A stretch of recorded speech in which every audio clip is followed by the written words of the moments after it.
स्वागत है आपका मेरे कुकिंग चैनल कुकिंग कॉर्नर पे। और आज मैं आपके लिए क्रिस्पी तिल और मूंगफली की मिक्स चिक्की लेके आई हूँ। और आप इसको बनाना वाकई ये बहुत ही क्रंची बनती है और इसको बनाना बहुत ही आसान है। और सर्दियों में तो सबसे अच्छी चीज़ होती है ना तिल और गुड़ और मूंगफली, तो इन सब का मिक्स मैं आपके लिए लेके आई हूँ। तो इधर सेम कटोरी में मैंने तीनों चीज़ अच्छे से बराबर बराबर ले ली है। और फिर मैंने एक कटोरी तिल को 2 मिनट तक मीडियम फ्लेम पे अच्छे से भून लिया है।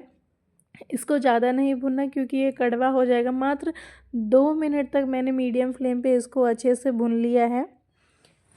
और भुनने के बाद से हम आगे मूंगफली भी भुनेंगे। पर आप ये बात याद रखना कि जो तिल आप भून रहे हो वो 1 कटोरी बराबर लेना, मूंगफली कट इसी के बराबर लेना और गुड़ भी इसी के बराबर लेना। कुछ भी चीज़ हमें एक्स्ट्रा नहीं लेनी। तो 2 मिनट हो गए हैं।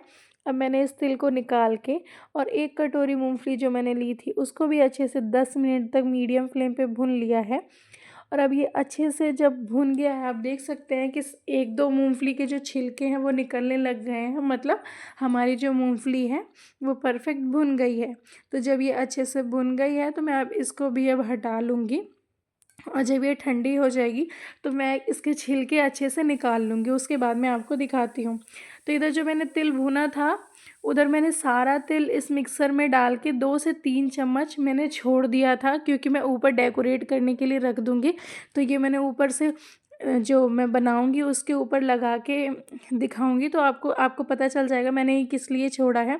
और बाकी जो तिल था उसे मैंने ग्राइंड करके दरदरा पीस लिया। आप देख सकते हैं ऐसे दरदरा टेक्सचर होना चाहिए। और अब इसको पीसने के बाद से जो मैंने मूंगफली को भुना था उसके मैंने सारे छिलके अच्छे से निकाल लिया है। आप कोई कपड़ा रख के उसमें अच्छे से रगड़ देना, वो खुद ब खुद निकल जाएगा और फटक देना। अब मैं इसको भी अच्छे से पूरा ग्राइंड कर लूँगी। ये भी मैंने दरदरा कर लिया है।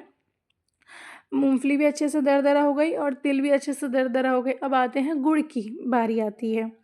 तो एक पैन में मैंने 1 कटोरी जो गुड़ लिया था, देखो मैंने तीनों चीज़ 1-1 कटोरी ही ली है, ये बात याद रखना। तो इसको भी मैं अच्छे से मेल्ट करूँगी। और अब जो ट्रिक है मैं आपको बताऊँगी कि हमारी जो चिक्की है वो कैसे क्रंची बनती है। तो इधर मैंने 3 से 4 चम्मच पानी डाल दिया है, क्योंकि पानी डालने से गुड़ की थोड़ी हेल्प हो जाती है मेल्ट होने में। ज़्यादा पानी मत डालना वरना गीला हो जाएगा। तो अब इसको अच्छे से मेल्ट करेंगे और मेल्ट करते वक्त ही मैं आपको बताऊंगी कि क्या चीज़ इसमें हम ऐसी डालते हैं कि जो हमारी चिक्की है, चाहे खाली मूंगफली की बनाओ चाहे खाली तिल की बनाओ या फिर तिल और मूंगफली की दोनों की बनाओ, पर क्रंची कैसे बनता है मैं आपको वो बताऊंगी। लगभग हाई फ्लेम पे हमने रखा है और 5 मिनट में हम इस स्टेज पे आ गए हैं कि जो हमारा गुड़ है वो झाग झाग जैसा होने लग गया है। तो अब हम एक बार एक कटोरी में थोड़ा सा पानी लेके चेक कर लेते हैं ताकि हमारा जो गुड़ है वो चिक्की बनाने के लिए तैयार हुआ है कि नहीं। तो मैंने इधर जो 1 कटोरी में पहले जो थोड़ा सा गुड़ की ग्रेवी डाली थी उसको मैं चेक करती हूँ कि अच्छे से क्रंची हुआ है कि नहीं। तो आप देख सकते हैं कि जो मैंने इसमें डाला था मैं चेक करके आपको दिखा रही हूँ। देखो ये चिपक रहा है हाथ में, इसका मतलब जो हमारा गुड़ है अभी प्रॉपर तैयार नहीं हुआ है चिक्की बनाने के लिए। तो मैंने 3 से 4 मिनट तक इसे और पकाया हाई फ्लेम पे। और उसके बाद दोबारा मैंने उसी कटोरी थोड़े से गुड़ की ग्रेवी को डाला। तो अभी बहुत अच्छा क्रंची आवाज़ आ रहा है। इसका मतलब जो हमारी गुड़ की चिक्की बनानी है उसके लिए जो गुड़ की ग्रेवी है वो परफेक्ट रेडी है।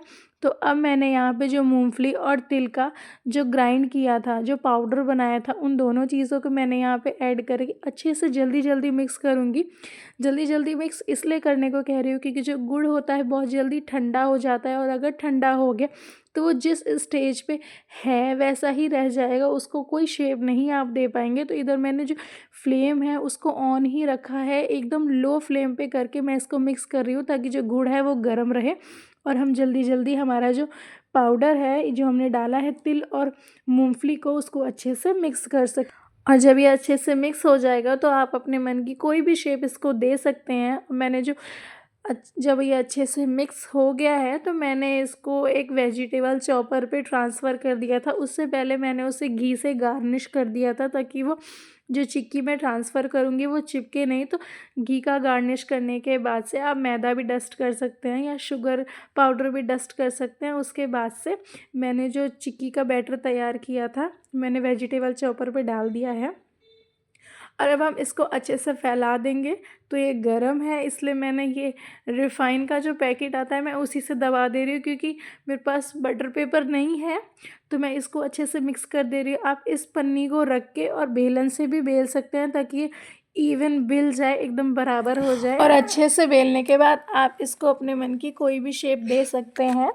तो आपको जो भी शेप देना है आप दे देना। मेरे को कोई ऐसा शेप नहीं देना भाई, डायरेक्ट खाना ही है। कोई भी चीज़ तो डायरेक्ट खाना ही होता है, बस लोग दिखाने के लिए उसको बहुत सुंदर बना देते हैं। चलो ठीक है, मैं भी थोड़े से जो तिल मैंने छोड़े थे वो भी ऊपर डाल के मैं भी अपनी तिल और मूंगफली वाली जो चिक्की है इसको सुंदर बना देती हूँ। देखो ये कितनी सुंदर हो गई है।